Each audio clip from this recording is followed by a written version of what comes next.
পশ্চিমবঙ্গ সরকারের নেতৃত্বে যে বাংলা চলছে সেখানে না আছে মমতা, না আছে সমতা, সেখানে আছে শুধু ক্ষমতা।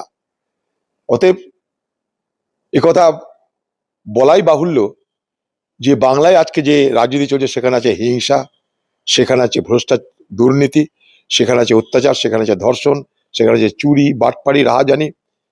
এগুলো তো আছেই বাংলায়।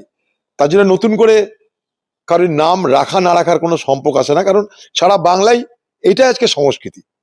একজন ব্যক্তির দ্বারা সংস্কৃতি নয়, গোটা বাংলা সংস্কৃতিটা এইভাবেই মমতা ব্যানার্জি তৈরি করেছেন। তার আগামী দিনের ইতিহাসে মমতা ব্যানার্জি এইভাবেই ধিকৃত হবেন কি সারা বাংলাকে তিনি আজকে পথে বসিয়েছেন, সারা বাংলার সমস্ত শিক্ষা, সংস্কৃতি, সভ্যতাকে তিনি তছনছ করে দিয়েছেন। নেতাজির এই জন্মদিনে আজকে বসন্ত পঞ্চমীও, তাই বাগদেবীরও আজকে পুজো হচ্ছে। বীর নেতাজিরও স্মরণে আজ বাংলা তথা ভারতবর্ষের মানুষ তার ইতিহাসকে স্মরণ করছে। না বিজেপি, না টিএমসি, এদের সঙ্গে কারোরই নেতাজির কোনো সম্পর্ক ছিল না। নেতাজি ছিল কংগ্রেস দলের সভাপতি। একটা সময় তিনি ফরওয়ার্ড ব্লক দল তৈরি করেছিলেন। সেই সূত্রে ফরওয়ার্ড ব্লকের লোকেরা বলতে পারে যে তার আদর্শ মেনে আমরা হয়তো ফরওয়ার্ড ব্লক পরিচালনা করেছি। তো যারা নেতাজিকে সামনে রেখে ভোটের পেঁয়াজি ভাজার চেষ্টা করে তাদের জন্য অন্তত বাংলার মানুষ যেন সমর্থন না করে, সে টিএমসি হোক আর বিজেপি হোক। নেতাজিকে নিয়ে যেন বাংলায় যারা রাজনীতি করতে চায় তাদেরকে যেন বাংলার মানুষ ভরসা না করে, সেটা নিশ্চয়ই আমাদের পক্ষ থেকে বলতে হবে।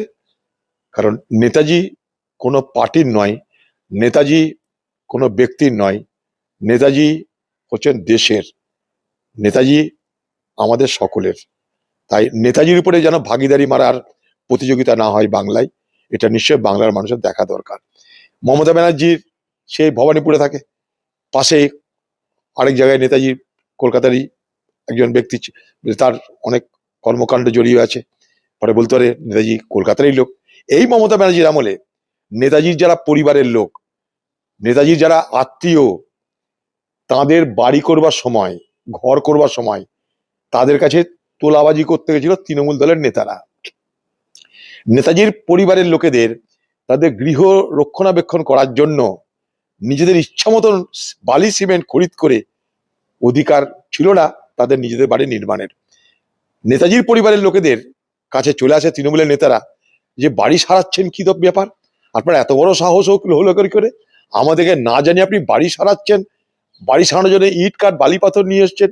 নেতাজির পরিবারের লোকেরা বলছে ভাই এটা তো আমাদের নিজের পয়সায় করছি। বলছে না, এখানে সব হবে না, দিদির রাজ্য, দিদির রাজ্যে আমরা সব নেতাজি, পাড়ায় পাড়ায় আমরা নেতাজি আছি, কোনো ব্যক্তির কোনো কিছু করবার অধিকার তার নেই, সব আমাদেরকে বলে করতে হবে।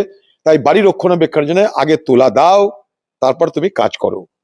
এই এলাকা, এই বাংলায় তৃণমূলের পক্ষ থেকে এই হচ্ছে নেতাজির প্রতি শ্রদ্ধা। সেই সমস্ত লোকদের ব্যাপারে, সেই সমস্ত মানে তৃণমূল দলের বুথ লেভেলে যে সমস্ত নেতাজি, চোর নেতাজি, চোরটা যেগুলো, তাদের বিরুদ্ধে দিদি কোনো ব্যবস্থা নেয়নি। তাই অন্তত দিদির মুখে আজকের এই পবিত্র দিনে যেন নেতাজির শব্দ উচ্চারণ না হয়, এটা বাংলার মানুষ দেখবেন। দেখুন, আমি কালকেও বলেছিলাম একটা কথা, যে কোথাও আমি কারোর থেকে এগিয়ে থাকতে পারি, পিছিয়ে থাকতে পারি, কিন্তু আমি এটা করতে পারি না যে একজন অধমকে দেখে আমি ঠিক করব যে আমি উত্তম হব না, আমি অধমই থাকবো। তাও তো নির্ভয়া কাণ্ডে শাস্তি হয়েছে, ফাঁসি হয়েছে।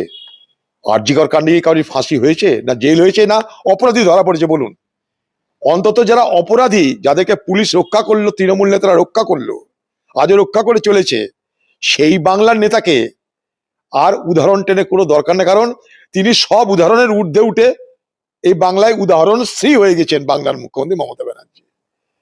তার আমলে কলকাতার বুকে আরজিকর কাণ্ড হয়, বাংলার মুখ্যমন্ত্রী চুপ করে থাকেন, তার কোনো এতে কোনো রকম তার কোথাও আঘাত লাগে না, তার বিবেকের দংশন হয় না। সেই পরিবারগুলো কিভাবে দিন কাটাচ্ছে একবার বাংলার মানুষ খোঁজ নেবেন। আজও তারা বিচার পেল না, দরজা দরজা ঘুরেও তারা বিচার পেল না। অপরাধী জানলাম না। আমি বিশ্বাস করি অপরাধ একজন করেনি, এবং যাকে বলা হচ্ছে অপরাধী তার থেকে অনেক বড় বড় অপরাধী এই ঘটনায় জড়িত। সবকে মমতা ব্যানার্জি রক্ষা করছেন এবং করেছেন।